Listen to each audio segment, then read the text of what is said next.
Welcome to the Christopher Peter Review, your source of common-sense commentary on salient current events. The bigger the risk, the bigger the reward, but also the bigger potential for negative consequences, some of which might not afford you the opportunity to recover from. And I think that is what we are seeing take place in our political spectrum right now. Why do we gamble when we know deep down inside that the odds of turning around a difficult situation or challenging problem in one moment is highly unlikely, and losing that gamble will create new and unnecessary adversarial conditions? Maybe those who take this path have bad judgment or lack the leadership needed for their role. A presidential election is a gamble in itself without one side continually raising the stakes on themselves. I'm not sure why the Biden camp wanted an early debate, one ahead of any presidential debate since the mid-1900s. Might have sounded like a good idea at the time, but the single event has set off a path that keeps spindling down towards inevitable defeat. Along with it, the Democratic Party. In this episode, we're going to have a conversation about what is happening. What do we expect to happen next? And what should happen next? Let us begin this special episode. The hardest things to overcome in life are the situations we bring on ourselves, while maintaining a level of dissociation with the truth, reality, and actual responsibility. The 46th president who won office after the perfect alignment of a weak party field and national pandemic that impacted the campaign and election may retain his candidacy because of a weak field, but may lose because of a poor political choice made early on. If I had to guess, my assumption for having an early debate was to be able to deal with a bad performance, potentially affording the new candidate a short opportunity to scrap together a replacement strategy. Otherwise, the common sense approach would be to wait until the convention to really ramp up the re-election cycle, and then debate in late September. But Biden is not stepping aside after the bad debate performance took place. He is doubling down on the situation and continues to lose. Not surprising to anyone is that the heat is on him to step aside. For a brief period of time, I actually thought that Biden may be able to resist and remain, that those voices calling for him to step aside would subside and possibly give him another chance. But that is not the case, especially when he has yet to put together one error-free event in a row, let alone two or three. And even people like Nancy Pelosi are turning their backs on him. But still walking him down a road is a nice gesture. More congressional Democrats worry that Biden will take down their party's hope for winning either of the two houses of Congress. Many more prominent Democrats are coming to the reality that this is a sinking ship and all may be lost. Backers are fleeing. Donors are holding off contributing good money after bad money. This crisis is one of their own making, and now Biden's team is determined to stay in the race. Like much of the Biden presidency, there is a self-created chaotic event, and weeks to months of chasing behind to try to overcome it. In this case, there is neither any distraction nor opportunity to change the narrative. They have created so many pressure-filled events. A sit-down interview that did not go well, and the host came away with the same doubt the campaign is trying to dispel. The campaign events have been lackluster, and even a big boy press conference that gave the former president more fodder for attacks than anything for the departing supporters to hold out hope for. A single event is not going to make a difference when the heat is on, and there is no time really to stabilize the ship at this point. As the Biden presidency turns south, maybe the best approach is to make him feel like he is winning when he is so clearly not. The biggest reason Biden will remain the party's nominee is not just because of the campaign finance rules. The non-existent pipeline of viable candidates to replace him, combined with the lack of access to already raised funds, makes Biden the default choice to remain. Kamala Harris could access the funds, but she is more unpopular than Biden. Her job performance as vice president has been less than effective, to the point that there was tension being reported about her assignments and lack thereof. While polls show the gap between her and Trump smaller than Biden's, it would grow fast if she were on the top of the ticket. Gavin Newsom is not a real contender, though he really has done a lot of work to position himself as the heir apparent. Not sure there are too many moderate and beyond who are willing to nationalize the social conditions many are experiencing in California, his home state that sought to grade Davis in not so long ago. With Newsom or Michigan Governor Gretchen Whitmer, they would need to start over in regards to fundraising and setting up a national campaign, or find a way to transfer the existing infrastructure over in a fast enough manner to operate. Not a reality with each and every day that goes by. And there is a matter of those delegates. Over 80% of the Democratic electorate selected Joe Biden as their choice for their party's nominee. He has the delegates needed, and there really is no real path to compel him to release his delegates unless he does it by accident. And will those delegates be super excited to join the replacement candidate who played a role in deceiving them about the condition of Joe Biden? The same voices that spent every second answering questions about Joe Biden, making it appear that he was sharp and clever, when he was slowing to the point of no return. So they need to accept that he is their nominee. But remember, there was a time when Republicans wanted Trump replaced and he ended up winning? The same dynamic does not exist here because his opponent has a strong base and is expanding his appeal across a growing number of voter groups. Despite all the political games Democrats did to try to help Biden avoid a rematch, people are flocking to Trump and seeing past what is being seen as political retaliation by many. Biden and his team may need to consider finding a way to come clean about the obvious deception and downplaying of what we now know is complete fact. Many people have played a part in the cover-up, acknowledge that there is some level of loss of capacity, but somehow provide an accounting of why the loss of capacity is not as big of a deal as it really is. But he is not willing to do that, not willing to even take a cognitive test to tame the noise around him. So he is lucid enough to know that his party is not going to be able to replace him, and he will become the anchor that may not only take his presidency down, but congressional Democrats as well. The focus and obsession right now is surrounding the condition of Joe Biden. But the big elephant in the room is the Biden record that has a weakening economy, a plethora of domestic issues that include rampant crime and anti-Semitism, and 2 global wars where he is struggling to remember which leader is on what side. Even if you accept Biden as fit for the job, a big if at this point, you have to determine whether you want the status quo to remain. From a domestic policy, foreign policy, economic policy, and energy policy perspective, Joe Biden is not doing well. It would be one thing if age and capacity was the only issue. What about the laissez-faire approach to crime the Biden administration and fellow Democrats across the nation are taking? Our communities are less safe because the backer of the 1990s crime bill abandoned his tough on crime in favor of radical ideologies. Rather than putting criminals in jail based on evidence and severity of crime, demographics are used to determine prosecution, allowing violent criminals to remain a threat if they serve a greater purpose in managing the stats. That is not a community built back better. Age and capacity do not explain away the mishandling of inflation, where Americans saw skyrocketing prices when they filled up the tank, searched for housing, bought groceries, and other critical expenditures.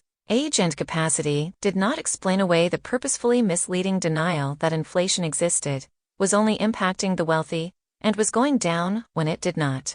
Those were the result of a leader that was not up to the task of being a steward of the world's greatest economy. Hard to build anything back better when the operating philosophy is so flawed from the get-go. Age and capacity did not make the federal government cap production of products and services the people need, and subsidize products they still do not want, and cannot reasonably afford.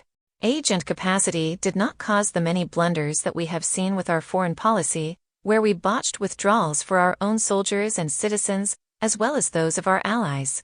Age and capacity probably played somewhat of a role in understanding the threat Russia truly was, and being able to stop it. Look, you can talk about telling people last minute about the Russian invasion, when there were already over 100,000 troops at the border, who did not stay at that border, who are not being effectively countered to send them back over that border. You do not get credit for failure. No president ever does.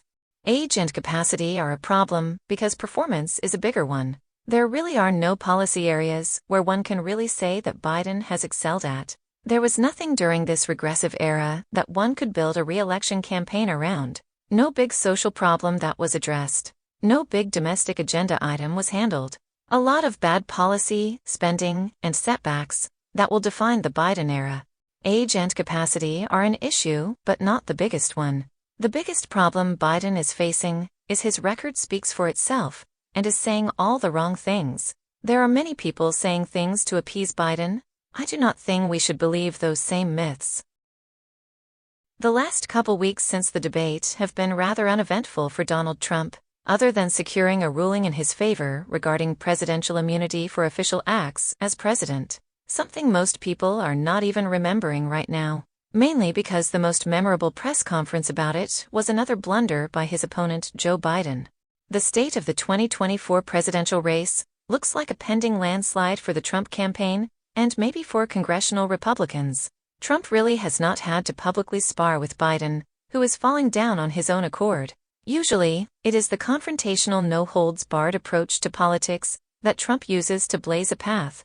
But it is not really needed in this case. During the debate, Trump was far more stoic than usual, because he simply let Biden damage himself. Although, he did give us many well-timed Trumpism that many in the audience wanted to hear. But it is not really needed when you are facing a self-defeating candidate in Joe Biden, who was set on self-destruct mode. Trump has done a good job of targeting potential replacements, reminding the audience that Kamala Harris is the only logical person the Democrats can turn to, and she has her own record of incompetence that has contributed to the mess we are in right now.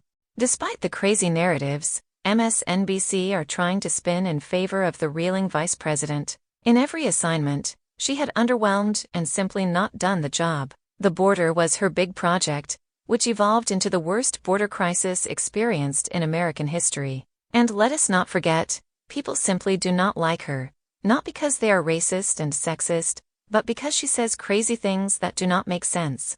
I think it is of strategic importance to ensure that Americans understand that the problems with our overwhelming policy failures are not isolated to the decrepit state of Joe Biden, but progressives running under the Democrat banner all share blame and are equally responsible.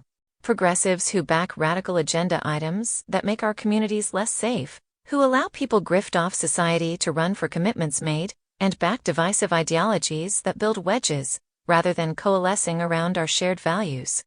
As Biden continues to decline, it is important that his opponents connect the current condition to those enablers around the nation who are also seeking to expand their power and titles. This could go beyond just defeating one person who is defeating himself, but winning against an ideology that is dangerous to society.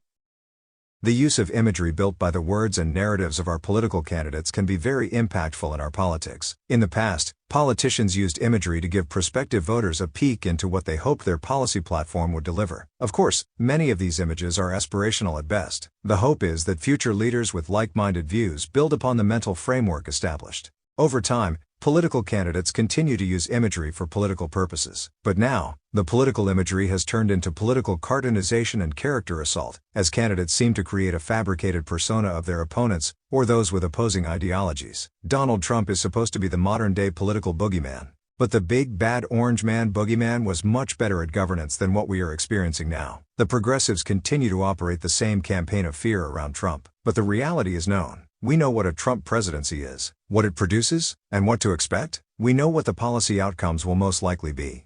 In this upcoming election, we know what to expect from the perspective of policy outcomes. Even with the possibility of replacing Joe Biden, we know what those replacements would bring to the table, as their ideology is systemic to their core. So instead of continuing to listen to the storytelling, we need to look past the imagery and center our focus around what the knowns are. I have never been the type of person who just agreed with something because some people say that you should not. I remember people would say not to watch Fox News, not to listen to the late Rush Limbaugh, and when you ask why, these voices would not be able to articulate a rational defense.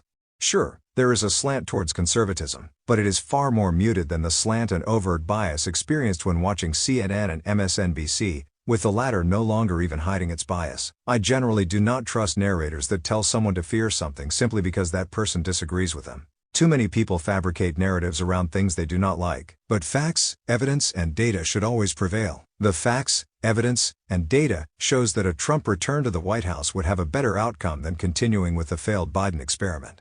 Even if we regard Biden as a centrist, the risk of accepting a full-blown progressive agenda is not where America needs to go. We do not need a narrative to cloak progressivism by. There are many firm examples of what progressive politics results look like. We see these outcomes firsthand. No imagery, no narratives, but plain and simple fact. And people do not really like the results they see. Neither do progressives. A big thank you to all of you in the audience. Your viewership is appreciated and valued. As the final touches to this episode were being completed, I saw the news of the attack against Donald Trump. This comes after there were many deranged threats from progressives on social media and the dark web reported by the news following the Supreme Court ruling. Political violence needs to be condemned in all its forms. I hope that we can reel in the crazy hysteria-driven level our politics has sunken into. This is a problem when politicians want to demonize and characterize their opponents in manners that are hysteria-driven. Please further the Christopher Peter Review on social media, and continue to visit www.crcreview.com for new episodes. Thank you once again. Until next time.